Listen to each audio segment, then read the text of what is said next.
दुनिया के सबसे बड़े ताकतवर देश से लिया ईरान ने पंगा, बाइडन लेने जा रहे बड़ा एक्शन, तबाह हो जाएगा पूरा ईरान। बाइडन के इजराइल दौरे से हिल गए थे सभी मुस्लिम देश। अस्पताल पर हुए हमले से चिढ़ा था ईरान, अमेरिका देने जा रहा तगड़ा जवाब। रूस, यूक्रेन, हमास, इजराइल युद्ध के बाद क्या अमेरिका ईरान युद्ध की है बारी? क्या अमेरिका ने ईरान को खत्म करने की कर ली तैयारी? जी, हमास इजराइल युद्ध के बीच बीते कल के दिन अमेरिकी राष्ट्रपति जो बाइडन अपने खास दोस्त इजराइल के प्रधानमंत्री से मिलने इजराइल पहुंचे थे। जो बाइडन का युद्ध के बीच में इजराइल जाना किसी को भी रास नहीं आया।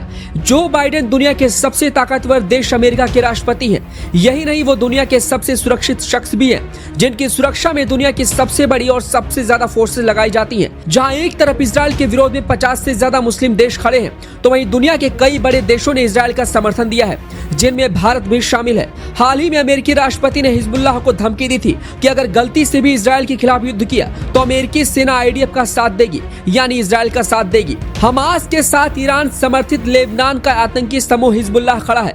ऐसे में इजरायली सेना ने हिजबुल्लाह के खिलाफ युद्ध भी छेड़ रखा है और हवाई हमले के जरिए उसके ठिकानों को तबाह करने की कोशिश में जुटा हुआ है। इस बीच इजरायली दौरे पर कल के दिन गए अमेरिकी राष्ट्रपति ने प्रधानमंत्री बेंजामिन नेतन्याहू को चेताते हुए हिजबुल्लाह पर हमला नहीं करने का आग्रह किया था।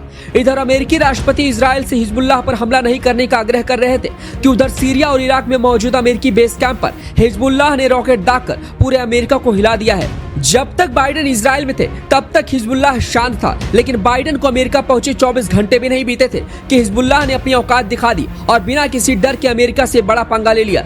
जिस देश से दुनिया के बड़े बड़े ताकतवर देश भी नहीं टकराते, उसके कैंप पर हिजबुल्लाह ने रॉकेट दागे हैं। खबरों के मुताबिक ईरान समर्थित संगठनों ने अमेरिका के सैन्य बेस को निशाना बनाना शुरू कर दिया है। इराक में 2 सैन्य बेस को निशाना बनाते हुए 3 बड़े रॉकेट दागे हैं। वहीं सीरिया में भी सैन्य बेस पर बड़ा हमला हुआ है। बता दें कि गाजा पट्टी में अस्पताल पर हुए हमले और इजराइल को बाइडन द्वारा क्लीन चिट देने के बाद यह हमला किया गया है। इस हमले में अमेरिकी सेना के कई जवान भी घायल बताए जा रहे हैं। इराक में 24 घंटे के अंदर सैन्य कैंप पर 2 बड़े हमले हुए हैं। हालांकि किसी के हताहत होने की कोई जानकारी नहीं है। जानकारी के लिए बता दें कि 1 साल में ऐसा पहली बार है जब ईरान में ईरान समर्थित समूहों ने अमेरिकी सैन्य बेस को निशाना बनाया है।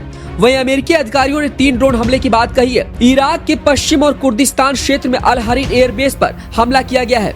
बता दें, ईरान समर्थित समूहों ने अमेरिका को इजराइल का समर्थन देने की वजह से धमकी दी थी। इन दोनों हमलों की जिम्मेदारी हिजबुल्लाह ने ली है और एक पोस्ट में कहा है कि अमेरिकी कब्जे के खिलाफ और अधिक अभियानों की शुरुआत है। ये हमला इजराइल हमास युद्ध का ही नतीजा है, जहां अमेरिका उसे हथियारों और सभी तरह से मदद कर रहा है। बता दें कि जब से इजराइल हमास का युद्ध शुरू हुआ है तब से हिजबुल्लाह एक्टिव हो गया है। पूरी दुनिया की नजरें इस आतंकी संगठन ने अपनी तरफ खींची है। फिलहाल अमेरिका से पंगा लेकर इस ईरानी संगठन ने अपने खात्मे का इंतजाम कर लिया है और अब किसी भी हाल में अमेरिका छोड़ने वाला नहीं है। अमेरिका से पंगा लेना अपने खात्मे की कहानी को लिखने जैसा है। ऐसे में जल्द ही बाइडन की तरफ से बड़ा ऐलान हो सकता है और कई बड़े हमले हिजबुल्लाह पर हो सकता है। फिलहाल इन दोनों हमलों के बाद हर किसी की नजर अमेरिका के राष्ट्रपति जो बाइडन पर है कि अगला फैसला वो किस तरीके से और क्या कुछ लेते हैं।